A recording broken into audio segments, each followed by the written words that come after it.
I think, Rob, one of the things to look at, and this isn't talking about changing platforms, but why would you upgrade? You know, chances are if you're a Canon shooter, you've already invested in glass, True. You're going to stay a Canon shooter. But if you're a Nikon shooter, what's going to pull you out from maybe an earlier camera?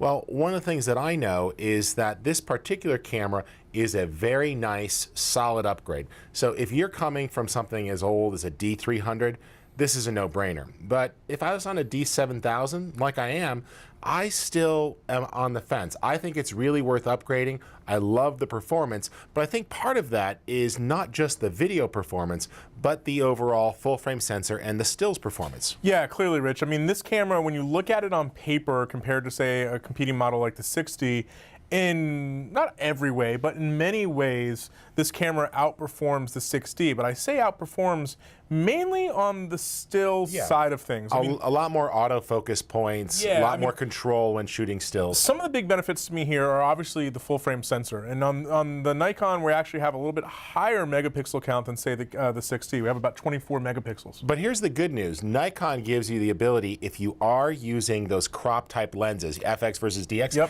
that it can go back and switch modes. And just use a portion of the sensor, right? Yeah, so unlike making those lenses unusable, that the sort of the approach that Canon tends to take, it's like, oh, that's fine. We'll just use part of the sensor. Yeah, that's true.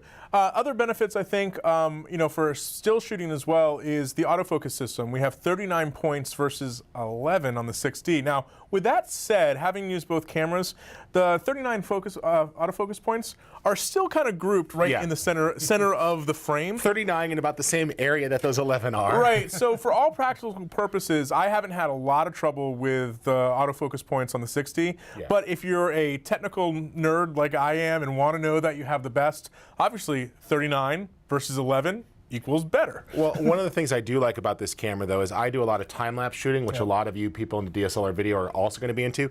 I think the Nikon, hands down, is the winner. You have built-in timer controls, the intervalometer is built in, you don't have to go outside. If you want to do HDR time-lapse, it has bracketing, and you could set those up to 2 stops apart in each way.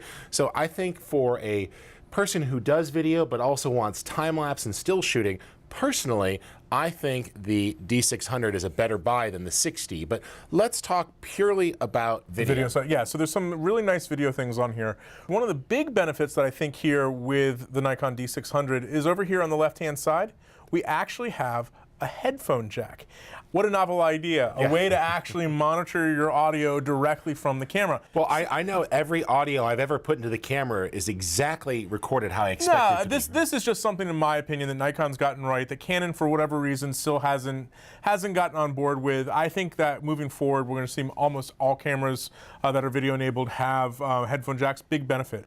And I do think the audio controls, which we'll take a look at when we jump into the menu, really good controls, 20-point levels, auto levels, really good control over the gain. I like that. Another thing that stands out for me is recording.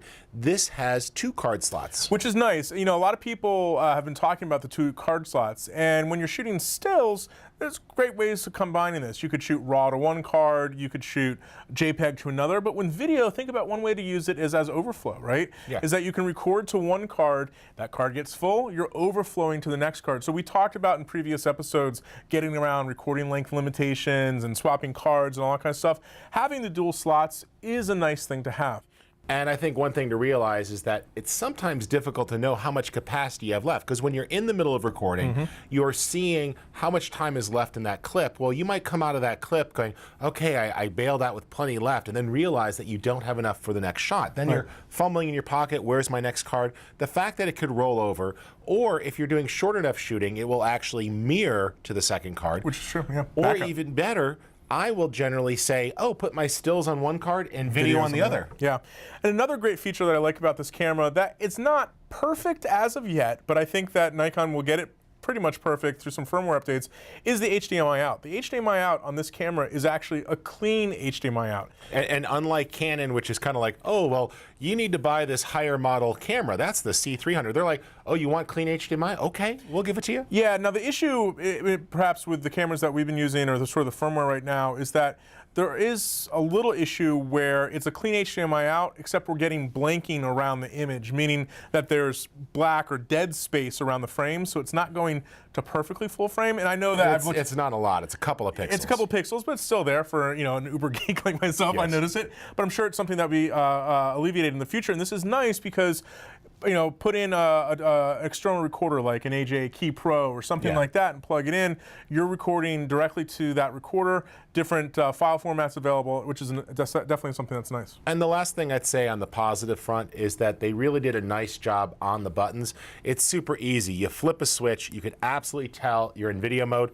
Right up here next to the normal trigger for firing off stills is a record button for video. So it's not like flip this switch, push this button back here. They're like, oh, let's make it logical. There's a mode that says video mode or still mode. Right. A very visible, clearly labeled switch, and then a record button right where you'd expect it to be, so it's super easy to trigger. So I think overall, a very solid camera, lots of things to look at, and really a great upgrade for Nikon. Now, when we come back, we're going to take a look at some of the negatives or the things that aren't quite yet perfect, and we'll take a detailed walkthrough through the menus so you can see exactly what the camera can do.